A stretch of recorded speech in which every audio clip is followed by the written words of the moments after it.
বুবু জানিস কি হয়েছে? পাশের বাসার ভাইয়াটা এলাকা ছেলেপেলেদের নিয়ে একটা ছেলেকে খুব মারছে, আধমরা করে ফেলছে একদম। কথাটা বলে আঁতকে উঠল বেলা। একা ছুটে বারান্দার কাছে যেতেই আওয়াজ নামক ছেলেটিকে পাশের এলাকার একটা ছেলেকে খুব বাজেভাবে মারতে দেখল। সঙ্গে 18-20 বছরের কিছু ছেলেও দাঁড়িয়ে আছে, আওয়াজকে ভাই ডাকে সম্বোধন করছে বারংবার। বেলা অবাক হয়ে বিষয়টা দেখল। তারা এ এলাকার নতুন, বাবার ঢাকা থেকে ট্রান্সফার হওয়ায় কুমিল্লার নিজস্ব বাড়ি এসেছে কিছুদিন হলো। আওয়াজ তাদের পাশের বাড়িতেই থাকে। বেলা কয়েকদিন আগে গিয়েছিল সেখানে। আওয়াজের সাথেও ক্ষীণ সময়ের জন্য দেখা হয়েছিল তার। তখন এই ছেলেটির আচরণ কতই না ভদ্র সভ্য ছিল, অথচ এখন কিভাবে রাস্তায় মারপিট করে গুন্ডামি করছে বিশ্বাসই হচ্ছে না। এই ভদ্র শান্ত ব্যক্তিটির ভিতরে ভিতরে কি দারুণ উগ্র মেজাজি। বিহানের কথাই সম্মিত ফিরল বেলার। আয়াজ ভাইয়াকে কত ভদ্র ভেবেছিলাম, তাই না বুবু? কিন্তু উনি যে এমন আমি কল্পনাও করিনি। বেলা একবার বিহানের দিকে তাকালো, তারপর আবার দৃষ্টি ঘুরিয়ে আওয়াজের মুখ পানে স্থির চাহনি নিক্ষেপ করল। আওয়াজ তখন ঘাড় ঘুরিয়ে এদিক ওদিক নাড়িয়ে নিজেকে শান্ত করছিল। রাস্তায় জ্ঞান হারা ছেলেটার উদ্দেশ্যে কিছু একটা বলে পাশের ছেলেটির দিকে হাত বাড়ালো সে। সঙ্গে সঙ্গে পকেট থেকে একটা সিগারেট বের করে আওয়াজের হাতে তা ধরিয়ে দিল ছেলেটি। সিগারেট জ্বালিয়ে আওয়াজ আশেপাশে তাকাতে লাগলো। সুদূরে দাঁড়ানোরত বেলা দৃষ্টিগোচর হতেই ভ্রু কুচকালো সে। তীক্ষ্ণ ভয়ঙ্কর লাল চোখ জোড়ার কেন্দ্রবিন্দু হয়ে ভরকে গেল বেলা। হকচকিয়ে থমকালো। ভীতু কণ্ঠে বিহানকে তাড়া দিয়ে বলল, ভেতরে চল বিহান, এখানে থাকা নিরাপদ হবে না। অতঃপর বেলা বিহানকে নিয়ে ব্যস্ত পায়ে চলে গেল রুমের ভেতর। অথচ আওয়াজ তার দৃষ্টি সরালো না। তার ঈগল চোখের সূক্ষ্মতা ওই খালি বারান্দাটাতেই এঁটে রইল। বেলার মা প্রভা বেগম বেশ শান্তশিষ্ট মহিলা। কারো সঙ্গে ঝামেলা বিশেষ পছন্দ না ওনার। প্রয়োজন হলে তিনি নিচে অপরজনের দোষ মাথা পেতে নেবেন, কিন্তু সে বিষয় নিয়ে বাড়তি কথা বাড়ানো তার স্বভাবে নেই। আবার প্রচণ্ড মিশুকেও তিনি। কুমিল্লা আসার কয়েকদিনের মাথায় পাশের বাড়ির সদস্যের সাথে বেশ সখ্যতা গড়ে উঠেছে ওনার। আওয়াজের মা রেখাও বড্ড মিশুকি স্বভাবের। বিহান আর বেলাকে নিজের ছেলে মেয়ের মতোই আপ্যায়ন করে তিনি। দুপুরে খাবার শেষে প্রভা বেগম টেবিল গোছাচ্ছিলেন। বেলা আর বিহান তার ঠিক উল্টো দিকেই সোফায় বসে টেলিভিশন দেখছে। কাজ করতে করতে প্রভা বেগম ডাকলেন, বেলা শোন, একটা কথা আছে।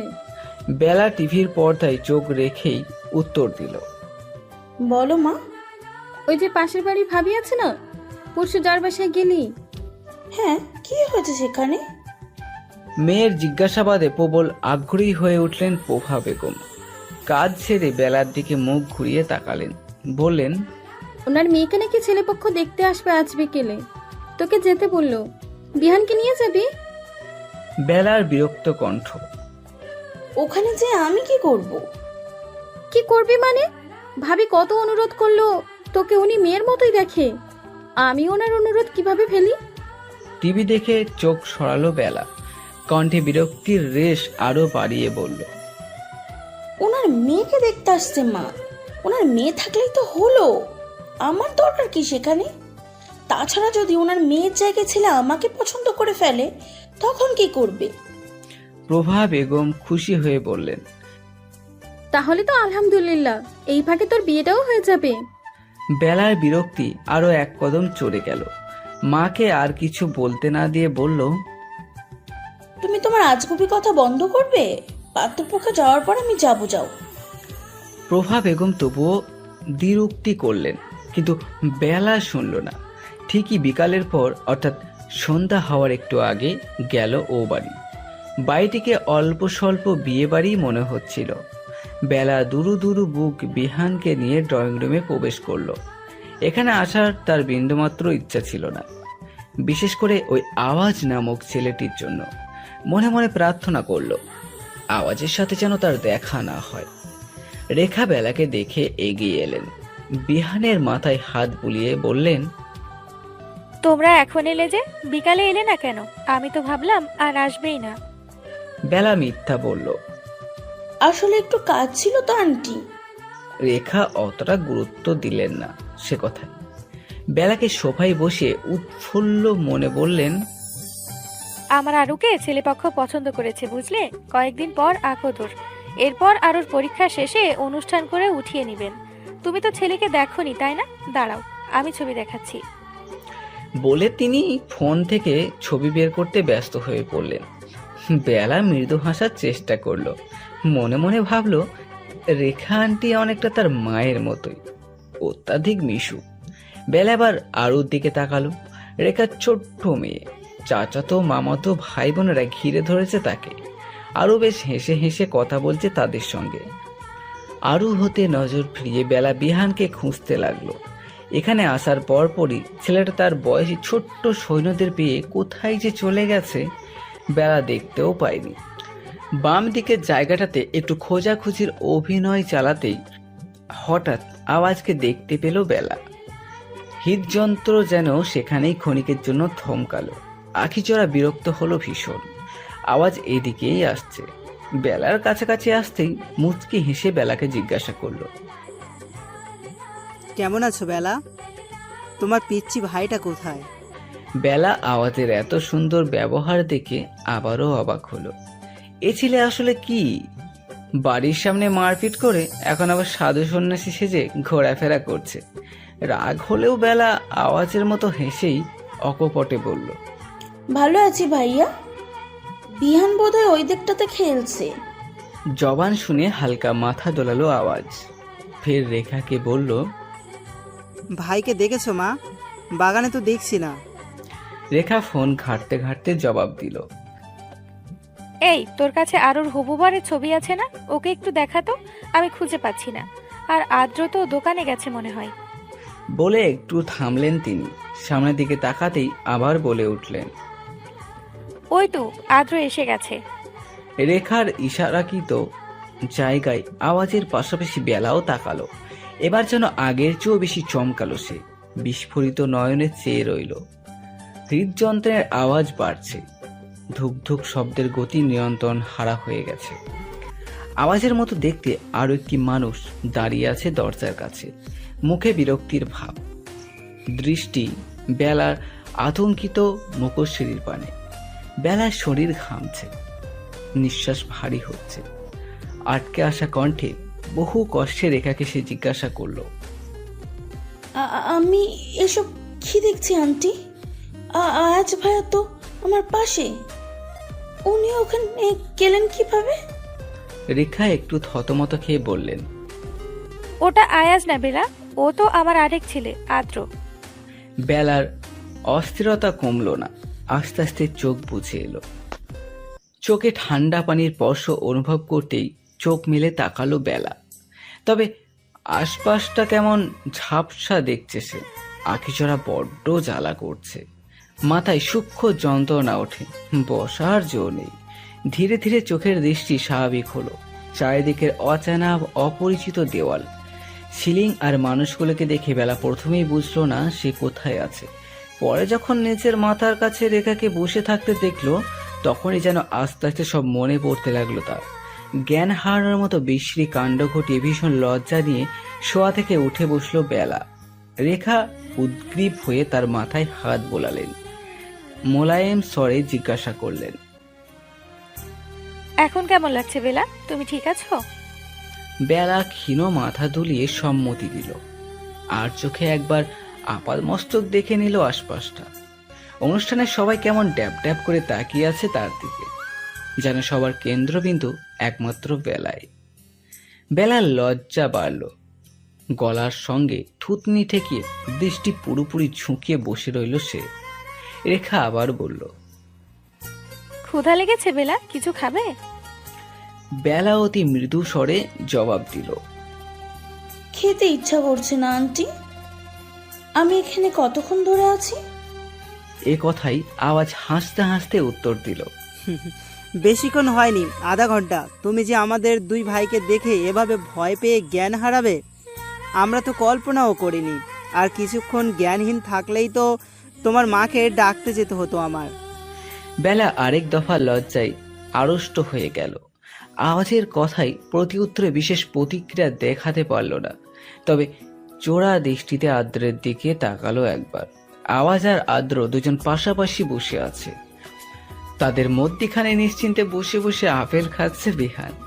বেলা দৃষ্টি সরাতে গিয়েও সরালো না, ক্ষীণ পর্যবেক্ষণ করলো ওদের দুই ভাইকে। আওয়াজ থেকে আদ্র একটু স্বাস্থ্যবান, হাতগুলো পেশি বাহুল। আওয়াজের মতো অত বেশি চিকন না, ওদের গায়ের রঙেও ক্ষীণ ভিন্নতা লক্ষ্য করা যায়। দুজনেই ফর্সা হলেও আদ্র উজ্জ্বল গৌরবর্ণের অধিকারী। বেলা আবার সরাসরি আদ্রের মুখ পানে তাকানোর চেষ্টা করল এবং সঙ্গে সঙ্গেই তাকালো আদ্র। বেলা হক চকালো, অপ্রস্তুত হলো, দ্রুত চোখ নামিয়ে নিল। আবার গাল দুটো গরম হয়ে যাচ্ছে, তার ভারী ভারী লাগছে। সেই রক্তিম গাল দুটোর দিকে এক মনে চেয়ে রইল আদ্র। মেয়েটার চেহারা ভীষণ মায়াবী, পানির ছাটাই পাপড়ি গুচ্ছ ভিজে একে অপরের সঙ্গে লেপ্টে আছে, সুন্দর দেখাচ্ছে। আদ্র চোখ সরাতে ইচ্ছে করছে না, মনের খুব গোপনে সে আনমনেই আওড়ালো, শোনো মেয়ে, তোমার চোখ দুটো না অদ্ভুত সুন্দর। আমার চেয়ে চেয়ে দেখতে ক্লান্তি একটু আসছে না। পরের দিন থেকে ভীষণ বৃষ্টি। কিছুক্ষণ পরপরই সুদূর হতে মেঘের গুরুম গুরুম ডাক শোনা যাচ্ছে। স্বচ্ছ পানিতে রাস্তাঘাট পরিষ্কার পরিচ্ছন্ন। গ্রাম বাংলার এদিনে কাঁচামাটির ঘ্রাণে চারিদিক মৌ মৌ করে। আকাশে কাকপক্ষীর সাক্ষাৎ একেবারেই নেই। বেলা বিরক্ত ভঙ্গিতে ছাতাটা শক্ত করে ধরল। সকালে বৃষ্টি কম থাকায় ভার্সিটির কাজে বের হয়েছিল সে, এখন মারাত্মক বিপদে পড়ে গেছে। প্রবল বর্ষণের তেজে রাস্তা পুরো ফাঁকা, রিক্সা সিএনজি যাত্রীতে ভরপুর। মাঝে মাঝে বাস স্টেশনের ছাউনিতে কিছু মানুষকে দাঁড়িয়ে বৃষ্টি কমার অপেক্ষা করতে দেখা যাচ্ছে। তাদের সঙ্গ দিতেই বেলাও দ্রুত পদে ছাউনির নিচে গিয়ে দাঁড়ালো। পরনের কামিজের নিচের অংশ ভিজে গেছে তার। ছাতা বন্ধ করে সেটা একটু ঝেড়ে নিল বেলা। হঠাৎ চেনা একটা ভরাট কণ্ঠ কানে এলো, হ্যাঁ, আমি আসছি একটু পর। ওকে বেঁধে রাখ, একটু উত্তম মধ্যম না খেলে ও সোজা হবে না। এইটুকু শুনেই চটজলদি পাশ ফিরে তাকালো বেলা। নিজের পাশে আদ্রকে দেখে চমকে উঠল খুব, কিন্তু বুঝতে পারছে না এটা কি আদ্রই নাকি আওয়াজ। দ্বিধান্বিত চাহনিতে কিছু পলক সেদিকে চেয়ে রইল সে। আনমনেই মুখ ফসকে প্রশ্ন করল, আপনি আজ ভাইয়া নাকি আদ্র? আদ্র তখনও খেয়াল করেনি বেলাকে। প্রশ্ন শুনে বেলার দিকে তাকালো, ভ্রু কুচকে এলো তার। ফোনের ওপাশের ব্যক্তিকে আসছি বলে কান থেকে ফোন নামালো, গম্ভীর স্বরে বলল, আদ্র। ও, আমি বেলা। আপনার সঙ্গে কাল দেখা হয়েছিল আমার, চিনতে পেরেছেন? পকেটে ফোন ভরে আদ্র ঠাট্টার সুরে বলল, চিনেছি। আমাকে দেখে যে ভয় জ্ঞান হারিয়ে ফেলেছিল, আপনি সেই বেলা না? প্রশ্নের জবাব দিতে পারল না বেলা। লজ্জা বোধে তৎক্ষণাৎ মাথা নোয়াল। পরিচিত বিধায় এভাবে চুপ করে দাঁড়িয়ে থাকাটা সমীচীন বলে মনে হয়নি তার। তাই কথা বলতে চেয়েছিল, কিন্তু কথা বলতে গিয়ে এই লোক কিনা তাকেই অপমান করে দিল। মনে মনে খুব রাগ হলো বেলার। আদ্রকে অসভ্য উপাধিতে ভূষিত করতে দুবার ভাবল না সে। পরিবেশ তখন অল্প কোলাহল আর অল্প নিস্তব্ধতায় সম্মিলিত। তখনের অপমানের পর বেলার একটা কথাও বলেনি, চুপ করে দাঁড়িয়ে বাসের অপেক্ষা করছে। আদ্র পকেট থেকে ফোন বের করে তা আবার চাপতে শুরু করেছে। মাঝে মাঝে আর চোখে দেখছে বেলাকে। সরব খোয়ালে এলো, বেলা হাঁচি দিচ্ছে বারবার। একটু কেশে আদ্র প্রশ্ন করল, বৃষ্টি যখন সহ্যই হয় না তখন বাইরে কেন বের হয়েছেন? বেলা উত্তর দেবে না করেও শেষে ছোট্ট করে উত্তর দিল। কাজ ছিল একটু। বলতে বলতে আবারও হাঁচি দিল সে। হুট করে হাসি পেয়ে গেল আদ্র। ঠোঁট বাঁকিয়ে অল্প হাসল সে, তবে তা বেলার অজান্তে। বেলাকে বলল, সেদিন তুমি বারান্দায় কি করছিলে? আদ্রের হঠাৎ তুমি বলা খেয়ালে আসেনি বেলা। সে অবুঝের মতো জিজ্ঞাসা করলো, কোন দিন? পরশু। বেলার চোখে একরাশ বিস্ময় এসে হাজিরা দিল। এবার পিটপিট করে তাকিয়ে সে আবারও জিজ্ঞাসা করলো, তার মানে সেটা আপনি ছিলেন? অবশ্যই, আমি ছাড়া আর কি হবে? আদ্র এমনভাবে বলল, বেলা না হেসে পারল না। খিলখিল শব্দে বিস্তহর হাসল। আদ্র চেয়ে চেয়ে দেখল সে হাসি। নির্বিশেষভাবে নির্ভীতে তার কেমন গলা শুকিয়ে আসতে লাগলো। মুগ্ধ হলো নেত্র। শান্ত কণ্ঠে আদ্র বলল, বেলা শুনছো? চোখের পাশাপাশি তোমার হাসিটাও ভীষণ সুন্দর। বেলা আটসাট হয়ে বাসের জানলা ঘেঁষে বসে আছে। বৃষ্টি থেমে গেছে অনেক আগেই। আবহাওয়া শীতল, ঠান্ডা বাতাস বহমান। এলোমেলো চুলগুলো কানের পেছনে গুঁজার ব্যর্থ চেষ্টা চালালো বেলা। ঠোঁট কামড়ে একবার আর চোখে আদ্রকে দেখে হ্যান্ডব্যাগটা চেপে ধরল। আদ্র কপালের চুলগুলো পেছনের দিকে ঠেলে প্রশ্ন করলো, আপনি এখন কোথায় যাবেন? বাসায় নাকি অন্য কোথাও? বেলা মিনমিন স্বরে উত্তর দিল। বাসাতেই যাব। তারপর একটু থেমে আবার বলল, আপনি আমাকে একটু আগে তুমি বলে সম্বোধন করছিলেন, এখন আবার আপনি বলছেন কেন? আদ্র কপালে দৃঢ় ভাঁজ ফেলে তাকালো। মনে করার ভান করে বলল, বলছিলাম কি, মনে পড়ছে না তো। বেলা কথা বাড়ালো না। তার অস্বস্তি হচ্ছে। আদ্রের লম্বা হাতের সঙ্গে তার ছোট্ট কাঁধটা ক্ষীণ বাড়ি খাচ্ছে বারবার। বাতাসের ঝাপটায় শিরশির করে উঠছে অনাবৃত হাত আর মুখশ্রী। আদ্রের তীক্ষ্ণ চোখ তা এড়াতে পারল না। অনেকটা আদেশী স্বরে সে বলল, জানলাটা বন্ধ করে দিন বেলা। বেলা অবাধ্য হতে পারল না। হাত বাড়িয়ে জানালা শক্ত করে ধরল। নিজের সর্বোচ্চ শক্তি প্রয়োগে জানালা আটকানোর চেষ্টা করতেই অসফল হলো সে। বার দুয়েক চেষ্টার পরও জানালা আটকাতে পারল না। শেষে করুণ চোখের আদ্রের দিকে তাকালো। আদ্র কপাল কুঁচকে তাকাতেই দেখছিল বেলা আমতা আমতা কণ্ঠে বলল, জানলাটা আটকে গেছে, আমি লাগাতে পারছি না। তবুও আদ্রের দৃষ্টি পরিবর্তন হলো না। হঠাৎ বেলার অতি নিকটে ঝুঁকে এলো সে। বেলা ভড়কে গেল। তৎক্ষণাৎ তটস্থ হয়ে চোখ খিঁচে নেত্রপল্লব বুঝল। নাসিকারম্ভে আঘাত হানল এক কড়া পুরুষালী পারফিউমের ঘ্রাণ। বেলার স্বস্তিরতা বাড়ার আগেই সরে এলো আদ্র। পর মুহূর্তে গম্ভীর স্বরে জিজ্ঞাসা করলো, কি হয়েছে? এভাবে চোখ বন্ধ করে আছেন কেন? শুনে তাড়াতাড়ি চোখ মেলে তাকালো বেলা। আদ্র জানলা বন্ধ করে দিয়েছে। আগের থেকে কম ঠান্ডা লাগছে এখন। তবে কম্পমান দেহটা আগে শীতের কারণে কাঁপলেও এখন আদ্রের কারণে মৃদু মৃদু কাঁপছে। ঢোক গিলে নিজেকে দ্রুত স্বাভাবিক করার প্রয়াস করলো বেলা। বলল, কিছু হয়নি। আদ্রের সন্দেহ কমেনি। চেহারায় গাঢ় ভাবটাই তা স্পষ্ট জানান দিচ্ছে। বেলা অপ্রস্তুত ভাবে আবার বলল, এভাবে তাকিয়ে আছেন কেন? আদ্র দৃষ্টি সরালো, অল্প হাসল যেন। অদৃশ্য সেই হাসি বেলা চেয়ে থেকেও দেখল না। ফোনের স্ক্রিনে লাগাতার চাপ দিতে দিতে আদ্র বলল, টাক মাথার ভুঁড়িওয়ালা লোকটা আপনার বাবা না? হঠাৎ এহেন প্রশ্নে চোখ বড় বড় করে তাকালো বেলা। বিস্মিত কণ্ঠে জিজ্ঞাসা করলো, আমি কাল আপনার বাবাকে দেখেছিলাম, রোদে নিজে টাক মাথা আর উজ্জ্বল করছিলেন। বেলা মুহূর্তেই রেগে গেল। এই লোক কি বলছে এসব? তার সামনে তার বাবাকে কেমন অপমান করছে। কঠিন গলায় সে ঘোর বিরক্তি করল, আমার বাবা মোটেও টাকমাথা না। অতি উত্তরে আদ্র ঠোঁট বাঁকিয়ে হাসল মাত্র, জবাব দিল না। পরের স্টপেই বাস থেমে গেল। বেলা অনেকটা তড়িঘড়ি করে হ্যান্ডব্যাগ হাতে দাঁড়িয়ে পড়ল। অতি ক্ষুদ্র কণ্ঠে আদ্রকে বলল, সরুন। আদ্র নিজেও দাঁড়িয়ে গেল। বেলা বাস থেকে নামতেই সেও পিছু পিছু নামলো। বেলা পাশে তাকালো একবার। আদ্র তার সাথে সাথেই হাঁটছে। ঠোঁট কামড়ে সে প্রশ্ন করল।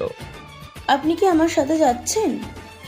আদ্র কিছু বলবে তার আগেই তার ফোন বেজে উঠল। স্ক্রিনের দিকে একবার তাকিয়ে ফোন কানে রাখলো সে। গম্ভীর গলায় বলল, আসছি আমি। এতবার ফোন করার কি আছে? ওপাশ থেকে কিছু বলতেই আদ্র দীর্ঘশ্বাস ফেলে পড়ল। আসছি। তারপর বেলার দিকে তাকালো শান্ত চাহনিতে। বেলার কথার উত্তর না দিয়ে বলল, দাঁড়াও এখানে, আমি রিক্সা রেখে আসছি। বেলা মাথা নাড়ালো। না না, তার দরকার নেই, আর একটুই তো, আমি এটা যেতে পারবো। আদ্র অসীম অসন্তুষ্ট নিয়ে তাকালো। গম্ভীর চেয়ে ভরপুর গলায় শীতলতা নিয়ে শুধু এটুকু বলল, বেশি কথা আমার কিন্তু পছন্দ না। 2-3 বার ডাক দিতেই রিক্সা এসে থামলো বেলার সামনে। সে বিনা উচ্চবাকে উঠে বসলো রিক্সায়। আদ্র পকেট হাতড়ে ম্যানিব্যাগ বের করলো। রিক্সা চালককে ভাড়া দিতে চাইলে বাধা দিতে নিল বেলা, কিন্তু আদ্রের কড়া চাহনির নিষেধাজ্ঞায় আবার চুপ হয়ে গেল সে। ভাড়া মিটিয়ে রিক্সা চালকের দিকে একবার ঘুরে দাঁড়ালো আদ্র, বলল, চাচা ওনাকে সাবধানে পৌঁছে দেবেন, কিছুক্ষণের জন্য ওনার দায়িত্ব আপনাকে দিচ্ছি। কিন্তু মধ্যবয়স্ক রিক্সা চালক তার পান খাওয়া ফোকলা দাঁতগুলো বের করে মুখ ভরে হাসল। মাথা দুলিয়ে সায় দিতে লাগলো অনবরত। বাসায় ঢোকার আগ মুহূর্তে আওয়াজের সঙ্গে দেখা হয়ে গেল বেলার। তাকে দেখেই আওয়াজ প্রসন্ন কণ্ঠে জিজ্ঞাসা করলো, কেমন আছো বেলা? কালকে যে আমাকে আর ভাইয়াকে ভয় পেয়ে বাসা থেকে বের হলে, তারপর তো আর দেখাই দিলে না। বেলা মনে মনে বিরক্ত খুব। এই 2 ভাই পেয়েছি কি তাকে? কালকের ঘটনার জন্য জায়গা নেই, স্থান নেই, যেখানে ইচ্ছে সেখানে অপমান করে যাচ্ছে। বেলা মুখটা একটুখানি করে জবাব দিল, ভালো আছি, আপনি কেমন আছেন? খুব ভালো আছি, ইনফ্যাক্ট একটু বেশি ভালো আছি আজকে। তুমি বলো, এই বৃষ্টির মাঝে কোথা থেকে আসলে? ভার্সিটিতে গেছিলাম একটা কাজে। বলতে বলতে তার খেয়ালে এলো আওয়াজকে আজকে একটু বেশি পরিপাটি লাগছে। চেহারায়ও দারুণ খুশি খুশি ভাব। সেদিকে কয়েক পলক তাকিয়ে বেলা প্রশ্ন করলো, আপনি কি কোথাও যাচ্ছেন আয়াজ ভাইয়া? আওয়াজ যেন একটু লাজুক হাসলো। হ্যাঁ। বেলা জিজ্ঞাসা করলো, আচ্ছা, আপনার আর আদ্র ভাইয়ার মাঝে কে বড়, আপনি? না, আদ্র ভাই বড়, 3 মিনিটের। বলে আরও একটু হাসলো আওয়াজ। বেলা হাঁসফাঁস করতে লাগলো।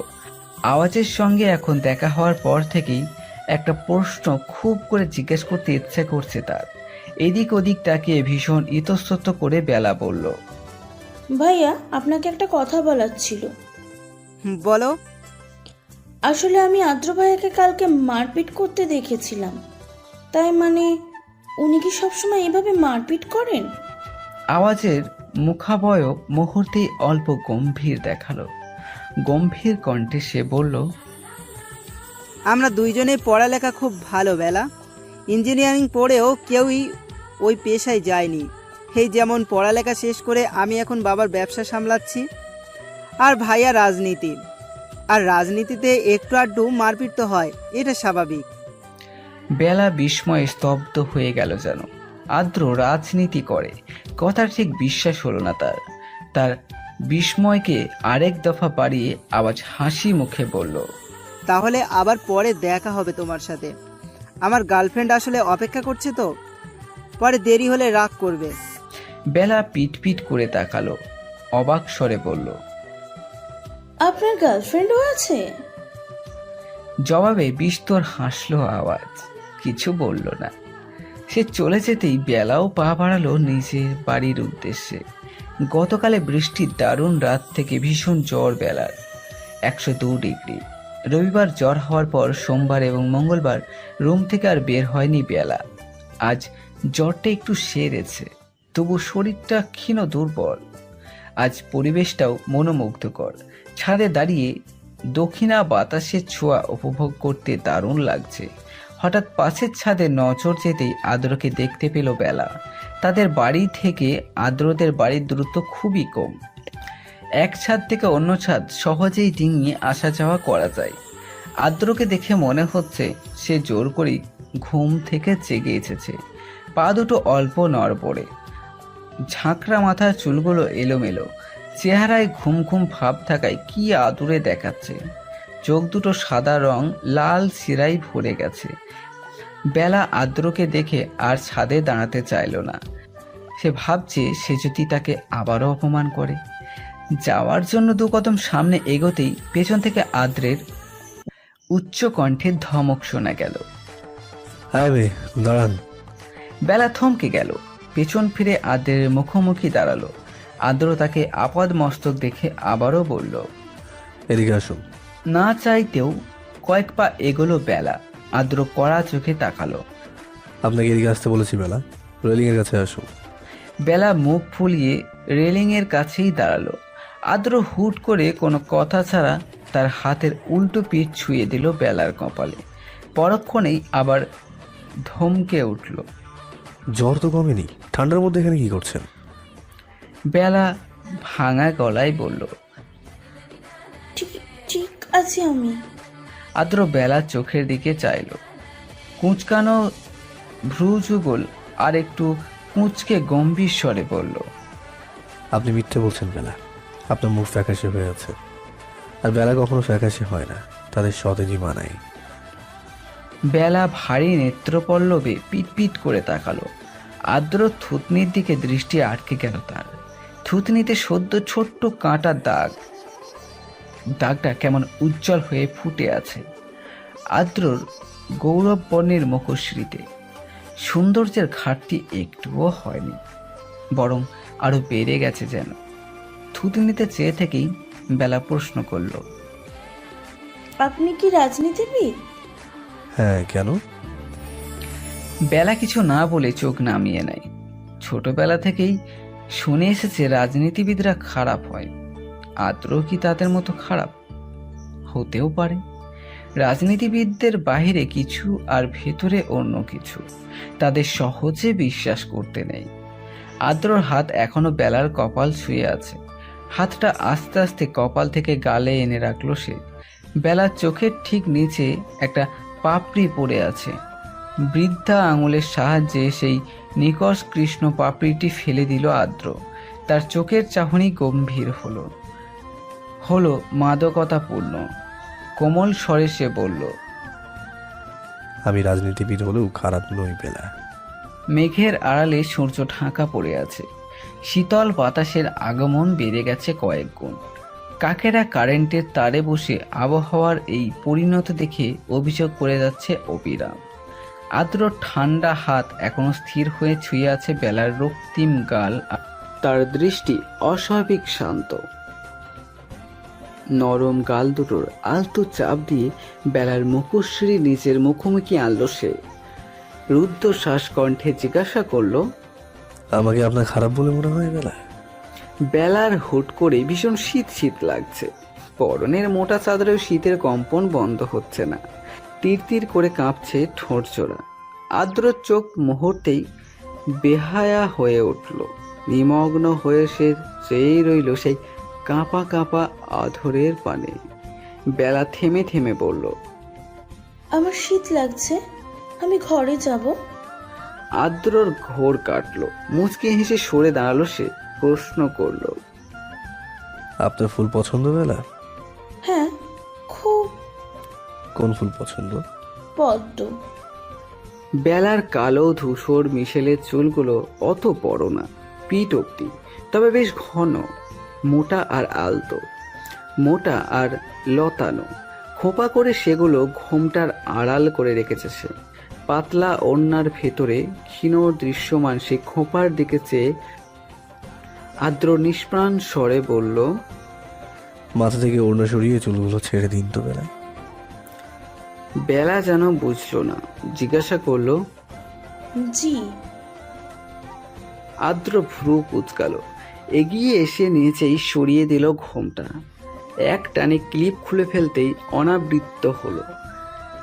চুলগুলো শোভা পেল পিঠ জুড়ে। আদ্র অভিযোগের সুরে পড়ল, আপনি বেশি কথা বলেন বেলা, কথা শোনেন না কিন্তু। এহেন আচরণে বেলা ভীষণভাবে ফরকালো। বিমূঢ় হয়ে পিটপিট করে তাকালো তার নেত্রপল্লব। সিঁড়ি ঘরের ওপাশে যেতে যেতে আদ্র আদেশী কণ্ঠে সাবধান করে উঠল। জায়গা থেকে এক পাও নড়বেন না বেলা, আমি এক্ষুনি আসছি। আর খবরদার চুল বাঁধবেন না। বেলা তৎক্ষণাৎ বলতে চাইল, কিন্তু আমার ক্লিপটা তো দিয়ে যান। কিন্তু ততক্ষণে আদ্র চলে গেছে ওপাশে। ক্ষুদ্র কণ্ঠে বলা বেলার কথাটি কর্ণ কুহরে প্রবেশ করেনি তার। যাওয়ার প্রায় 2 মিনিটের মাথায় আদ্র আবারও এলো বেলার সম্মুখে। হাতে টকটকে লাল রঙের দুটো পদ্ম। পদ্মগুলোর দিকে প্রফুল্ল চোখে চেয়ে বেলা জিজ্ঞাসা করলো, পদ্মগুলো কোথায় পেলেন আপনি? কি সুন্দর এগুলো। বেলার আনন্দ দেখে দুর্বোধ্য হাসল আদ্র। সরব বেলার চুল গলিয়ে ঘাড়ের কাছে হাত নিয়ে গেল সে। দূরত্ব কমিয়ে নিচের খুব কাছে নিয়ে এলো। বেলার হাসি উবে গেছে। বিমরতায় আঁখি দুটো বিশাল আকার ধারণ করেছে। হৃদযন্ত্রের ধক ধক শব্দ আদ্র শুনতে পাচ্ছে বোধ হয়। বেলা ভীতু স্বরে বলল, কি করছেন বাক্যটি শেষ হওয়ার পূর্বেই হাতের একটি পদ্ম বেলার কানে অতি যত্নে গুঁজে দিল আদ্র। পরক্ষণেই সরে এলো সে। অন্য পদ্মটি বেলার হাতে ধরিয়ে হাসতে হাসতে বলল, ভয় পেলে আপনাকে দারুণ লাগে বেলা। বেলা হতবাক, চমকিত। কিছু পলক আদ্রের দিকে অবিশ্বাস্য চোখে তাকিয়ে রুষ্ট কণ্ঠে বলল, আপনি আধা পাগল। একদম না, আমি পুরোই পাগল। বেলার ফুপা আয়ুব এহতেশাম বেলার বাবা শায়েদ থেকে 4 গুণ ভালো অবস্থাপূর্ণ তিনি। তার ছেলে আমেরিকার কোনো ব্যাংকে চাকরি করে। তাদের টাকায় যেমন অভাব নেই, অহংকারেরও তেমনই ঘাটতি নেই। বিকালের প্রথম ভাগে হঠাৎই তার আগমন ঘটে শায়েদ সাহেবের বাড়িতে। এসেই তুমুল ঝগড়া শুরু করে দেন তিনি। চিল্লাচিল্লির আওয়াজ শুনে বেলা দৌড়ে ড্রয়িং রুমের কাছে আসে। আইহুব এহতেশাম তখন চেঁচিয়ে বলছিলেন, আর অপেক্ষা করা সম্ভব না আমার পক্ষে। আমার টাকা কখন দিবি তুই? নেয়ার সময় তো ঠিকই ড্যাং ড্যাং করে নিয়েছিলি। শায়েদ সাহেব লজ্জায় অপমানে মাথা হেঁট করে বসে আছেন। নম্র স্বরে তিনি অনুরোধ করলেন, আর কয়টা দিন সময় দেন আমায়, আমি জলদি দিয়ে দেব। আয়ুব এহতেশাম এবার দ্বিগুণ চেঁচিয়ে উঠলেন, কিসের কয়টা দিন? বাড়ি বানাবি বলে টাকা নিয়েছিলি 3 লাখ। 1.5 বছর হচ্ছে, এখনো টাকা দেওয়ার নাম নেই। তুই কি চাস আমি পুলিশ ডাকি, অথবা তোর এই সাধের বাড়ি নিজের নামে লিখে নেই? বেলা তার বাবার অসহায় মুখখানা দেখে আর চুপ থাকতে পারল না। আইয়ুন এহতেশামের দিকে শক্ত চোখে তাকিয়ে কঠিন গলায় বলল, বাবা বলছে না টাকা দিয়ে দেবে, তবুও এত চেঁচাচ্ছেন কেন? ভুলে যাবেন না, আপনার দুঃসময়ে আমরাই কিন্তু সাহায্য করেছিলাম আপনাকে। আর রইল তুই তোকারির কথা, আমার বাবা আপনার চেয়ে অনেক বড়, সম্মান দিয়ে কথা বলবেন। আইয়ুব এহতেশাম তেঁতে উঠলেন, এত পাকনামি করবা না বেলা। টাকা দিতে পারো না, আবার এত তেজ আছে কোথা থেকে তোমাদের? আমার ছেলে তোমারে পছন্দ করত, একমাত্র হৃদের কথাই তোমাদের দয়া করে টাকা দিয়েছিলাম আমি। ভাবছিলাম তোমার বাবা আমার ছেলের সাথে তোমার বিয়ে দেবে, কিন্তু এ পাল্টিবাজ তো নিজের মেয়ের মতামতের বিরুদ্ধেই যাবে না, মেয়েরে পড়ালেখা কইরা বেয়াদব বানাবে। বেলা উচ্চ স্বরে চেঁচিয়ে উঠল, আপনি যান এখান থেকে, আপনাকে যেন এ বাসায় দ্বিতীয়বার আর না দেখি। যখন সময় হবে আমরা টাকা দিয়ে দেব। আইয়ুব এহতেশাম আর বসলেন না, চলে যেতে যেতে তীক্ষ্ণ স্বরে বললেন, কাজটা ভালো করলে না বেয়া। আইয়ুব এহতেশাম চলে যেতেই শায়েদ সাহেবের দিকে তাকালো সে। তিনি মলিন মুখে মাথা নিচু করে আছে। তা দেখে সুদীর্ঘ শ্বাস ফেলল বেলা। আকাশে আজ রোদ উঠেছে। রাস্তায় রিকশায় আনাগোনা বেশি, তবুও রিকশায় চড়তে ইচ্ছে করছে না বেলার। ফুটপাতে হাঁটার মজাই আলাদা। চারপাশ দেখতে দেখতে যাওয়া যায়। একটু অন্যমনস্ক হয়ে হাঁটার মাঝে হঠাৎ ভরার কণ্ঠের ডাক শুনতে পেল সে। বেলা। বেলা দাঁড়িয়ে গেল। নিমেষেই ভরাট কণ্ঠের মালিককে চিনে ফেলল সে। ব্যক্তিটি তার অতি পরিচিত একজন। পেছনে ফিরে আদ্রকে দেখে তার ধারণা যেন স্বতঃস্ফূর্তভাবে মিলে গেল। আদ্র দ্রুত পায়ে এগিয়ে এসে তার পাশাপাশি দাঁড়ালো। বেলার অনাদৃত হাতটা নিচের হাতের মুঠোয় নিয়ে প্রশ্ন করলো। কোথায় যাচ্ছেন? বেলা তার হাত ছাড়তে চাইলে ছাড়ল না আদ্র স্বাভাবিক স্বরে বলল, থাকুন। তারপর আবার একই প্রশ্ন করতেই বেলা মৃদু স্বরে বলল, টিউশনে। এইভাবে হেঁটে হেঁটে? হ্যাঁ। আদ্র বেলাকে টেনে হাঁটতে হাঁটতে বলল, তবে চলুন আপনাকে পৌঁছে দিই। তার প্রয়োজন নেই, আমি যেতে পারবো। আদ্রের একরোখা উত্তর। কিন্তু আমার প্রয়োজন আছে। আপনি শুধু শুধু কষ্ট করছেন। আদ্র দাঁড়িয়ে গেল। তার গম্ভীর চোখ দুটো বেলার মুখ পানে স্থির করলো। মাথার ঘোমটাটি টেনে চোখ নাক ঢেকে দিয়ে গম্ভীর স্বরে বলল, আমারটা আমি বুঝে নেব, আপনাকে বুঝতে হবে না। ল্যাপটপে টানা কয়েক ঘন্টা কাজ করে আদ্রর ঘাটটা ব্যথায় টনটন করে উঠল যেন। পরনের হালকা পাওয়ারি চশমা খুলে ঘাড় এদিক ওদিক নাড়ালো সে। শেষের এই মেলগুলোই এক দফা চোখ বুলিয়ে ল্যাপটপটা সশব্দে বন্ধ করে দিল। টেবিলে এখনো কফির মগ থেকে ধোয়া উঠছে। যাক, ঠান্ডা হয়নি এখনো। টেবিল থেকে কফি নিয়ে বারান্দায় পা বাড়ালো আদ্র। আজকে একটু রোদ উঠেছে, বৃষ্টির দেখা নেই সকাল থেকে। আশেপাশে চোখ বোলাতে বোলাতে হঠাৎই পাশের ছাদে চোখ আটকে গেল তার। আদ্র বারান্দা থেকে ছাদটি সরাসরি দেখা যায়। রেলিংয়ে ঠেস দিয়ে দাঁড়িয়ে বেলা উদাস মনে চেয়ে আছে আকাশ পানে। আঁখি জোড়ায় একরাশ বিষণ্ণতা কিংবা যন্ত্রণা আদ্র চেয়েই রইল। কফি ঠান্ডা হয়ে গেল এক ফাঁকে। খাওয়া আর হলো না। আওয়াজ তখন আদ্রের রুমে ঢুকতে ঢুকতে চেঁচানো গলায় বলল, ভাই তোর ল্যাপটপটা একটু নিচ্ছি, আমারটা চার্জ নেই। আদ্র শুনল। ঘোর কেটে গেল তার। জবাব দিল, টেবিলে আছে, নি। অমনি আগের ন্যায় আওয়াজের কণ্ঠ ভেসে আসলো, পেয়েছি। আদ্র ভাবল আওয়াজ চলে গেছে। বেলার দিকে আবারও আচ্ছন্ন দৃষ্টি নিক্ষেপ করে কফির মগে চুমুক দিল সে। সঙ্গে সঙ্গে চোখ মুখ মুচকে ফেলল। কফি না, এ যেন ঠান্ডা পানসে পানীয়, বিচ্ছিরি স্বাদ। কোনো মতে মুখের টুকু গিলে ছোট্ট টেবিলটাই কফির মুখটা রেখে দিল সে। সরব পেছন থেকে আওয়াজ বলে উঠল, ভাই এটা বেলা না? আদ্র ফিরে তাকাল। ভুরো কুঞ্চিত করে প্রশ্ন ছুড়ল, তুই যাসনি? আদ্র পাশে দাঁড়িয়ে আওয়াজ উত্তর দিল, না, তুই কি করছিস দেখতে এলাম। এখন আবার বেলার সাথেও দেখা হয়ে গেল, কিন্তু মেয়েটাকে এত আপসেট দেখাচ্ছে কেন? দাঁড়া ডাক দিই। বলে ডাক দিতে নিলেই তৎক্ষণাৎ ধমক দিয়ে উঠল আদ্র। সমস্যা কি, নিজের কাজে যা। আওয়াজ অবাক হলো খুব। সমস্যা মানে? আর তুই আমাকে এভাবে ধমকাচ্ছিস কেন ভাই? ভুলে যাস না তুই আমার মাত্র 3 মিনিটের বড়। আদ্র বিরক্ত গলায় বলল, তোর নড়াঙ্কি শেষ হয়েছে, যাবি নাকি? শেষ হয়নি, আমি এখন বেলাকে ডাকবো এবং তোর সামনেই ওর সাথে কথা বলবো। মার্কেটে না চাইলে এখান থেকে যা আয়াজ। কথা বলার মাঝে বেলার দিকে না চাইতেও চোখ চলে গেল আদ্র।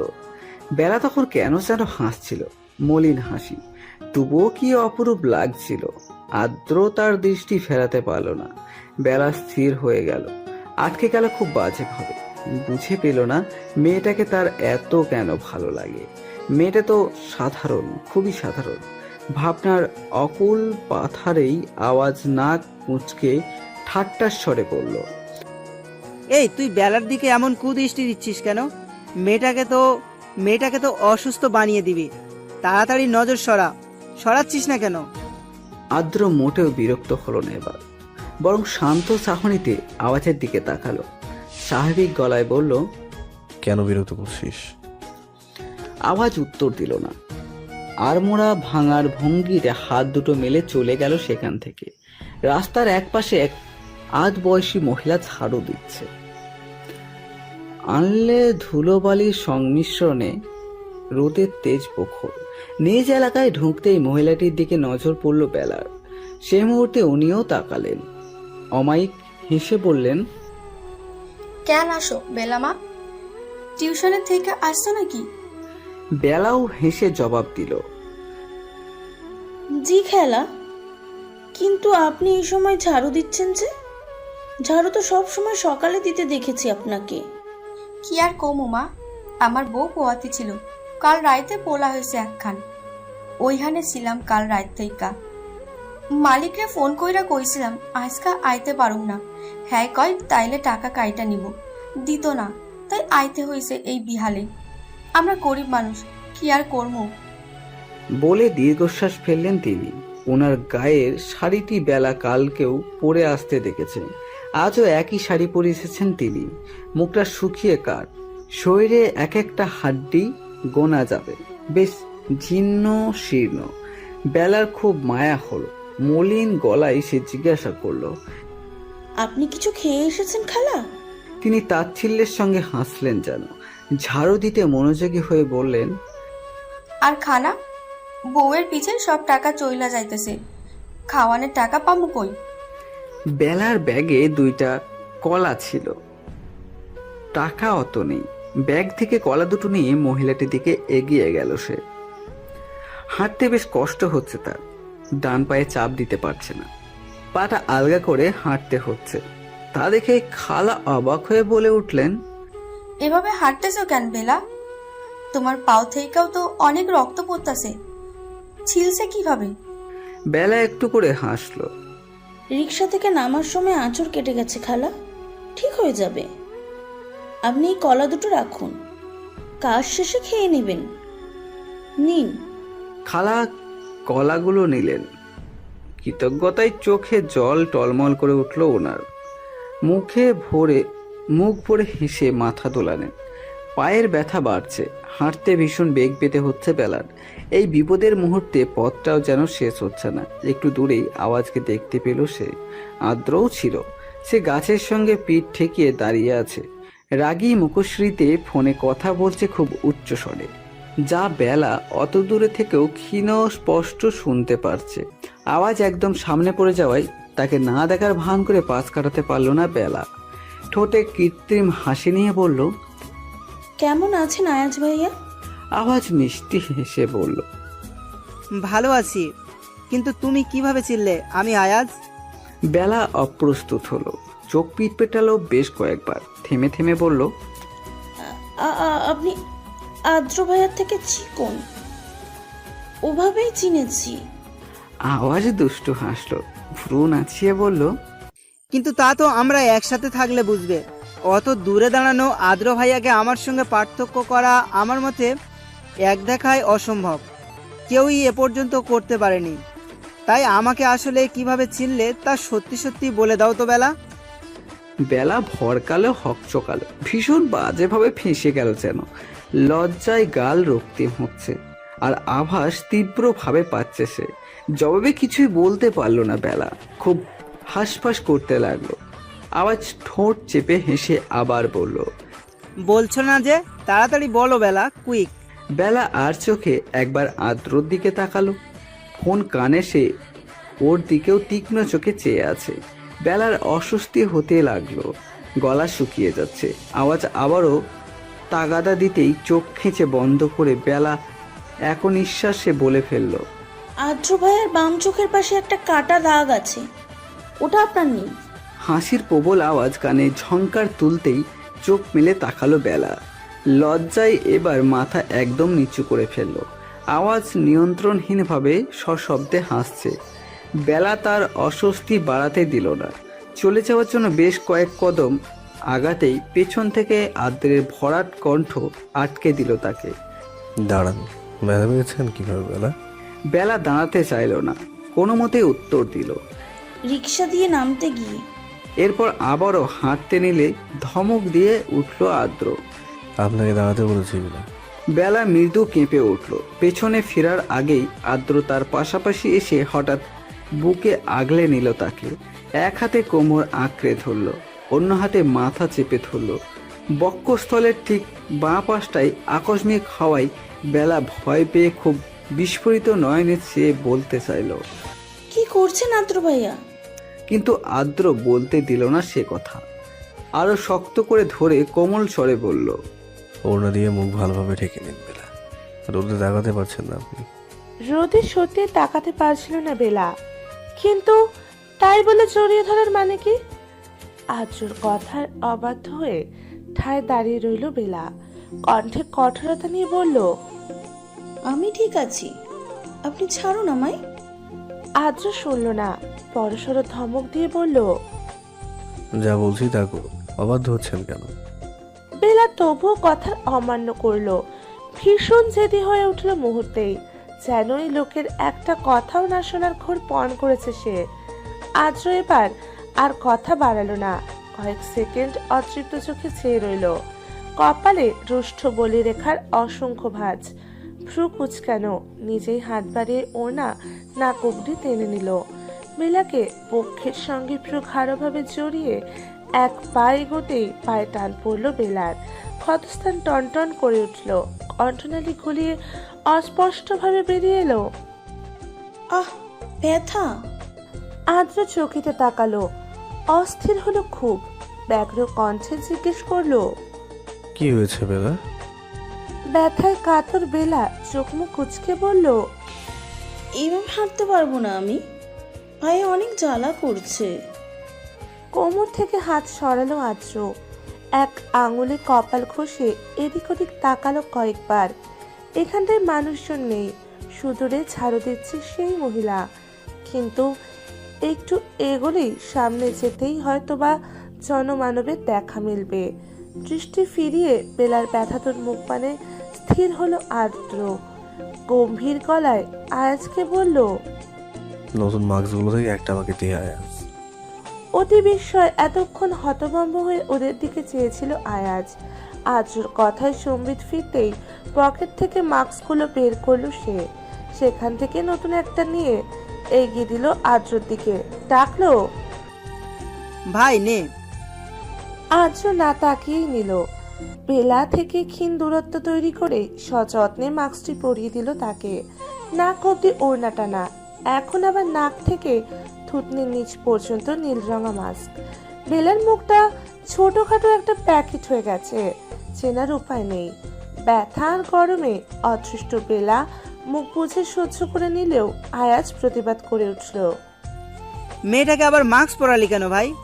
এমনিতেই গরমে মুখ ঘেমে আছে ওর, মাস্ক পরালে আরো গরম লাগবে না? জবাব দিতে একটু সময় নিল আদ্র। দূরত্ব ঘুচিয়ে হঠাৎ কোলে তুলে নিল বেলাকে। বেলা অধিক চমকে ভরকালো, হকচকালো, ভীতু চোখ জোড়া বড় বড় করে তাকালো। আদ্র সেদিকে মোটেও পাত্তা দিল না। সামনে এগোতে এগোতে আগের চেয়েও বেশি গাম্ভীর্য নিয়ে দাম্ভিক ভরাট গলায় উত্তর দিল, আমাকে এলাকায় এমনিতেও খারাপ জানে সবাই, আমি চাই না আমার জন্য ওকেও কেউ খারাপ জানে, আমি সহ্য করবো না সেটা। এই ঠাটা পোড়া রোদেও তীর তীর করছে হাত, পা ঠান্ডা হয়ে গেল বেলার, শরীর মৃদু মৃদু কাঁপতে লাগলো। আসার পথে আদ্র আর বেলার দিকে অনেকেই চোখা দৃষ্টির তীর ছুঁড়ে মেরেছে অতি ক্রুদ্ধভাবে। যদিও বেলাকে কেউ চিনতে পারেনি, কিন্তু তবুও লজ্জায় আড়ষ্ট হয়ে মাথা নিচু করেছিল সে। মনে মনে ভেবে নিয়েছে জীবন থাকতে এ জামা পরে আর কখনো বাইরে বের হবে না সে। ভাবনার মাঝেই চোখ উঠিয়ে সামনে তাকালো বেলা। অবাক হলো, আজও তার বাড়িতে না গিয়ে এদিকে কোথায় যাচ্ছে? প্রশ্ন চাপিয়ে না রেখে বিহ্বল কণ্ঠে জিজ্ঞেস করে উঠল সে, আপনি আমাকে এদিকে কোথায় নিয়ে যাচ্ছেন আদ্র ভাইয়া? আমাদের বাড়ি তো সামনেরটা। আজও উত্তর দিল না, তাকালো না পর্যন্ত। বেলার গলা জোর বাড়িয়ে আবার বলল, আশ্চর্য, কোথায় নিয়ে যাচ্ছেন আপনি? বলছেন না কেন? আজও এবারও নিশ্চুপ। আজদের বাড়ির পেছনের দিকটায় আধ ভাঙা একটা ছোট্ট ঘর আছে। ছাদ থেকে একবার দেখেছিল বেলা। ঘরটির দেওয়ালগুলো কাঠের আর ছাদ টিনের। এই ঘরটিতেই বেলাকে নিয়ে ভেতরে ঢুকলো আদ্র। আলতো করে সোফায় বসিয়ে দিল তাকে। সোজা হয়ে দাঁড়িয়ে স্বাভাবিক গলায় বলল, এত হালকা কেন আপনি? খাবার খান না? বেলা বিদ্রুপ করতে চাইলো, আমি মোটেও হালকা নই, ঠিকই আছি, আপনার চোখে সমস্যা। কিন্তু তার করা হলো না। সে আপাতত আশপাশটা দেখতে ব্যস্ত। বাহির থেকে ঘরটা যতটা ভাঙা মনে হয় তার থেকেও ভেতর থেকে বেশি পরিপাটি। মাঝারি আকারের একটা রুম, যার দেওয়াল জুড়ে বিভিন্ন যান্ত্রিক সরঞ্জাম, বুক সেলফে অনেকগুলো ফাইলের স্তূপ আর বই। ডান পাশের দেওয়ালে ছোটখাটো একটা রান্নাঘর, আর রয়েছে একটা সোফা যেখানে এখন বেলা বসে আছে। একটু পর আয়াজও ঢুকলো সেই ঘরে। বেলাকে অবাক চোখে তাকিয়ে থাকতে দেখে হেসে বলল, ঘরটা সুন্দর না বেলা? ভাই এখানে থাকে বেশিরভাগ, মাঝে মাঝে রান্নাও করে। বেলা শুনলো, তবে কিছু বলল না। সরব আদ্র কোথা থেকে ফার্স্ট এড বক্স নিয়ে তার পায়ের কাছে এসে বসলো। আতকে উঠে বাধা দিতে চাইলে মৃদু ধমক দিয়ে উঠল সে। চুপ করে বসুন বেলা। বেলা চুপ হয়ে গেল, অসন্তুষ্ট চাহনিতে তাকিয়ে রইল তার দিকে। পায়ে প্রাথমিকভাবে ব্যান্ডেজ করে তক্ষুনি উঠে দাঁড়িয়েছে আদ্র। পকেটের ভেতর থেকে লাইট জ্বলে উঠেছে, কলের শব্দ কানে ঝংকার তুলছে তীব্রভাবে। অথচ ফোনটা বের করে কল রিসিভ করার প্রয়োজন বোধ করছে না আদ্র, বরং আয়াজকে বলল, আমার একটু কাজ আছে, তুই ওকে বাসায় দিয়ে আসিস। আর ওর বাসার কেউ ব্যান্ডেজের কথা জিজ্ঞেস করলে কিছু একটা বানিয়ে পড়িস। এখন চোখটা বন্ধ কর। সঙ্গে সঙ্গে নাক কুচকে ফেলল আয়াজ। কি? চোখ বন্ধ করতে বলেছি তোকে। তারপর আবার বেলার দিকে তাকিয়ে আদেশের সুরে বলল, আপনিও চোখ বন্ধ করুন। বেলা থতমত খেয়ে চোখ বুঝলো। তার কিছুক্ষণের মাঝেই হঠাৎ কপালের উষ্ণ স্পর্শ কাঁপিয়ে তুলল তাকে। নিঃশ্বাস গাঢ় থেকে গাঢ়তর হলো। তৎক্ষণাৎ চোখ মেলে তাকালো বেলা, কিন্তু তার সামনে আদ্র নেই। পাশে দাঁড়িয়ে থাকা আয়াজ মিটিমিটি হাসছে। দরজা ঠেলে এই মাত্র বেরিয়ে গেছে আদ্র। আজ আবারও বৃষ্টি হয়েছে ধরণীতে। রাতের আধারে কালো মেঘেদের দেখা পাওয়া দুষ্কর।